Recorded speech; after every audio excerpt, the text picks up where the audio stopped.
Hey everyone, this is dietitian Aparna and welcome to my channel Diet Done Right with Aparna.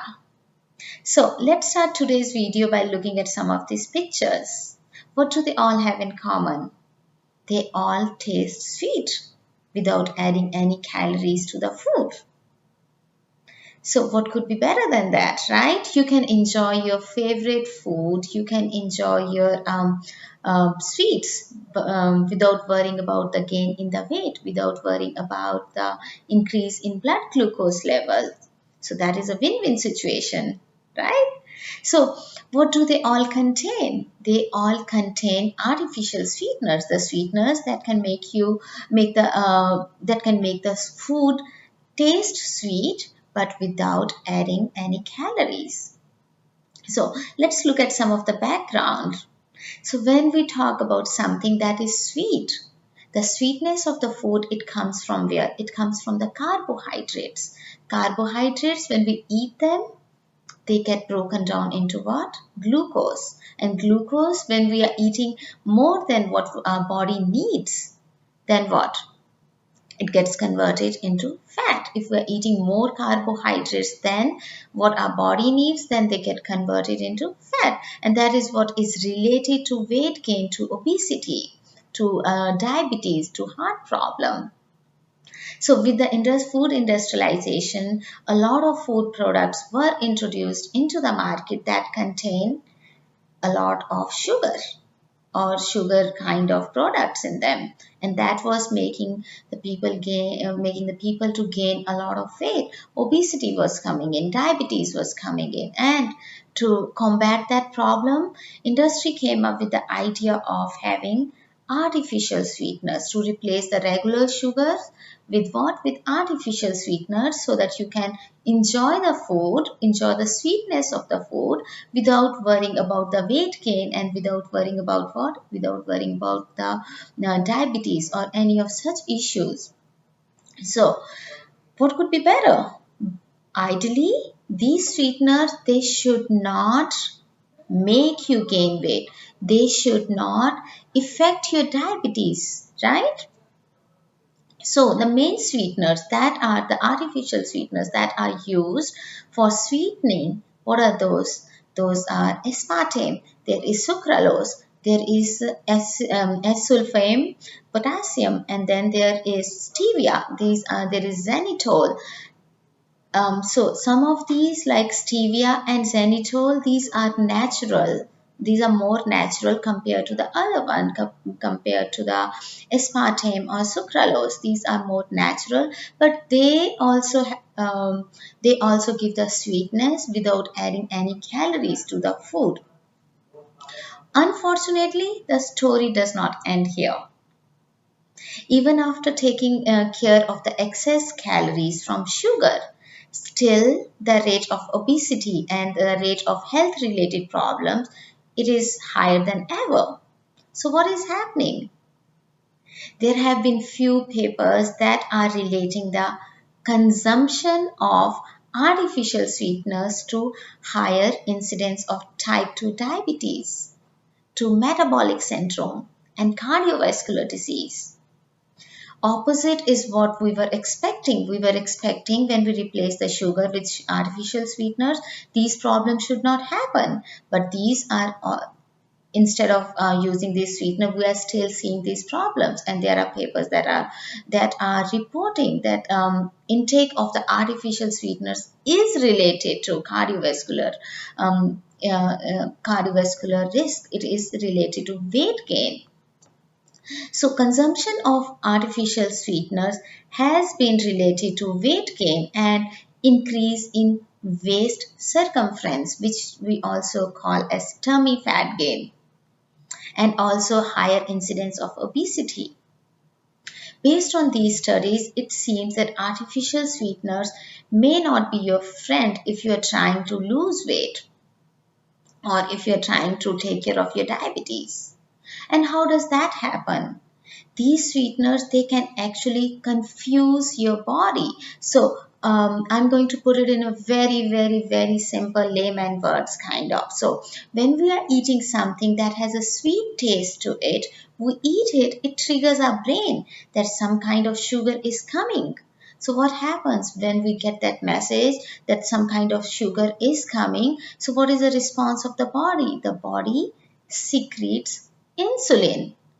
It secretes insulin so that that sugar does not stay in the blood for long period of time.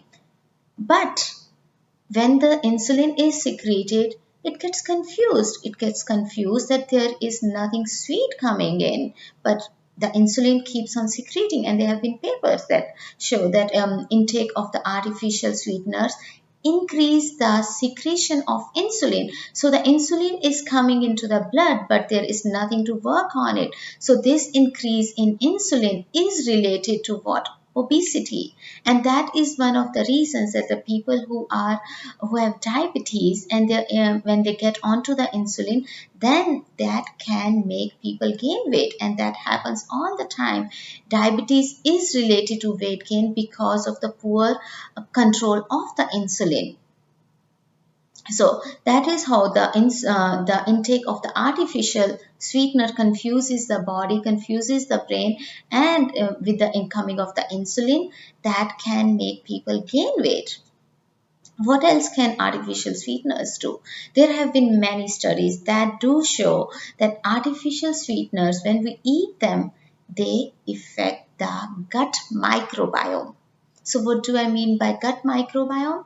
So in our body, we have trillions of microorganisms, and these microorganisms, they make a microbial flora that is very, very important for the immunity, that is very important for the weight gain, that is very important for the overall health of the body. That is where the health originates from, kind of. So when this gut microbiome, when this is disrupted, then what happens? Then that can make cause a lot of issues. And it is seen in many studies that even 1 week of consumption of artificial sweeteners, that can affect the gut microbiome. And I will be making one video on the gut microbiome, and what that is where the role of probiotics and prebiotics come in. But artificial sweeteners, they are very, very closely related to killing of those bacteria. Those are very important for a healthy body. So that is another side effect of taking these artificial sweeteners. And thirdly, there have been some studies that report that the women who consume more of the artificial sweeteners, they are at a higher risk of what? Preterm delivery. So there are not many studies to support that, but if you ask me, I think it would be a good idea to be safe than being sorry. Until a lot more research comes on it, I would say it would be a good idea to avoid the artificial sweeteners if you are pregnant and if you are trying to get pregnant. So should we be eating artificial sweeteners? To sum it up, I would say it might be a good idea to avoid it, because this is how it starts. I know at this point we do not have a lot of studies that prove it, but this is how it starts. We have few studies that have been reporting in it, and we also know just by observation also, like the people who drink artificial, like the sodas and diet soda or zero calorie sodas, it's not that they are on a healthier weight range. It's not. They are also at the risk of, they also have high BMIs. They are also obese. So, and this is how it started with the industrial oils or the refined oils. They all were promoted as they are the heart healthy oils. They will help you with the heart health, but we are seeing that that is not the truth. It's the refined oils, it's the artificial industrial oils that are making a lot of heart related issues. So it could be the same thing with the artificial sweeteners also. So with the limited research that is there, I believe it is better to be safe than being sorry. And that being said, just be careful about whatever is marketed as sugar free. That does not also mean that it is calorie free. There's a difference between sugar free and calories free. Calories can come from the fat, it comes from the fats and the protein also. So just be careful when you are picking up your foods. And thank you so much for watching this video. And please don't forget to subscribe. And thank you so much. Bye.